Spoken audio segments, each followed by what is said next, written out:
Hi, and thanks for logging on to the Daily DVAR Halacha. And here's a brand new halacha for you, and it's for Friday, the 30th day of September, 27th day of Elul, last Shabbos of the year. It's not a bad idea to make this Shabbos like as good as you can. Like make it your best singing, your best Torah learning, your best davening, your best keeping Shabbos in general. That's not a bad idea because it makes like a nice closure to the year. You can't do sins all year and then just have a great Shabbos the last 2 days. But it certainly helps to close out the year with a Shabbos that puts you in the right direction of how you want to be seen and how you want to be going forward. So have a great Shabbos. But now listen to our halachas. Back to Esrog. If there's a piece missing out of your Esrog can be in some circumstances invalid. But the question is that little something that you think you see, is it really officially a piece missing from your esrog? So you know what I'm going to say. Check with an expert. If you see some flaw like that on your esrog, bring it to a real competent rabbi and say, Rabbi, could you look at this for me? People do it all the time. You should too with your esrog to make sure that it's okay. If there are boils over the majority of your esrog, it's invalid if it's got boils all over itself. If it has just some little markings from the leaves of the tree that actually kind of hugged against the skin of the esrog a little bit and made some stain on it, that's not as much of a problem, but you may want to show that to an expert too to make sure that it's just that and it won't ruin it. If you, for some reason, saved last year's esrog and you think you kept it pretty well and you just want to use last year's esrog, really good chance that it's invalid.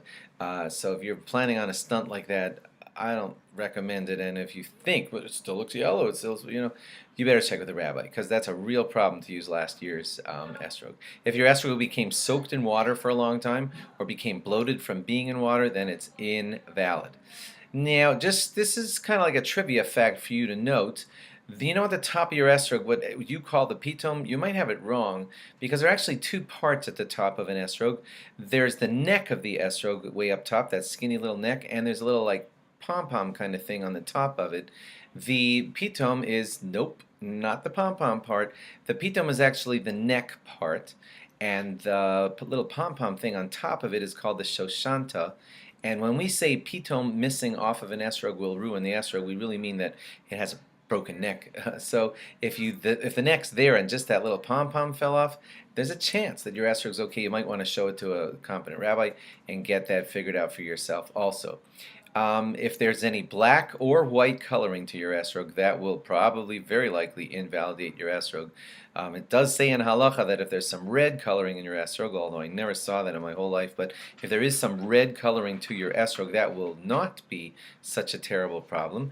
We like it to be green or yellow, but a little bit of red coloring, although I never saw it, would not be a problem for your esrog. But again, when these things happen, show it to a competent expert just to make sure. Thanks for logging on. Have a great Shabbos. Log on again after Shabbos, which will be Erev Rosh Hashanah. And we'll probably have to give you some recap on things you need to know going into Rosh Hashanah. Ksiva v'chsima tova, everybody. We should all be signed and sealed for a great new year. Bye-bye.